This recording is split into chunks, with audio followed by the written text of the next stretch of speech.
Dinner ಮಾಡೋಣ ಅಂತ ಬಂದಿದ್ದೀವಿ. ಅದು ಯೂಮಿ ಅಂತ. ಸೊ ಅದು ಒಂದು ಜಾಪನೀಸ್ ರೆಸ್ಟೋರೆಂಟು. ಹಾಗೆ ಗ್ಯಾಪಲ್ಲಿ ಒಂದು ಪಿಕ್ಸ್ ತೊಗೊಳೋಣ ಅಂತ ಇಲ್ಲಿ ಬಂದಿದ್ದೀವಿ. ಇಲ್ಲಿ ನೋಡಿದ್ರೆ ನನ್ನ ಮಗಳು ಜಿರಾಫೆ ಬಿಟ್ಟು ಎದ್ದು ಬರ್ತಾನೇ ಇಲ್ಲ. ನೋಡಿ ಅವಳು ಎದ್ದು ಬರ್ತಾನೇ ಇಲ್ಲ, ಈಗ ಹಠ ಮಾಡ್ತಿದ್ದಾಳೆ ನಾನು ಬರಲ್ಲ ಅಂತ. ಅವಳಿಗೇನೋ ಖುಷಿ ಆ್ಯಕ್ಚುಲಿ ಜಿರಾಫೆ ಆ ಥರ ಐಡಲ್ ಪಕ್ಕ ಕೂತ್ಕೊಂಡಿರೋದು. ಹಾಗೆ ನೋಡಿ ಈಗ ಎಂಟರ್ ಆಗ್ತಿದ್ದೀವಿ ಯೂಮಿ ರೆಸ್ಟೋರೆಂಟ್ ಒಳಗಡೆ. ಈ ಚೈನೀಸ್ ಐಟಮ್ ಎಲ್ಲ ಚೆನ್ನಾಗಿ ಸಿಗುತ್ತೆ ಇಲ್ಲಿ. ಸೂಪ್, ಮೊಮೋಸ್ ಆ ಥರ. ನಾವಿಲ್ಲಿ ಚಾಪ್ಸ್ಟಿಕ್ ಎಲ್ಲ ಟ್ರೈ ಮಾಡ್ತಾಯಿದ್ದೀವಿ.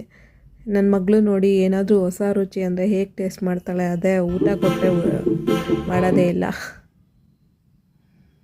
ಸೊ ನಾವಲ್ಲಿ ಒಂದು ವೆಜ್ ಮ್ಯಾಂಚೋ ಸೂಪ್ ಮತ್ತು ಒಂದು ಏನೋ ಜಾಪನೀಸ್ ಡಿಶ್ ತೊಗೊಂಡಿದ್ವಿ.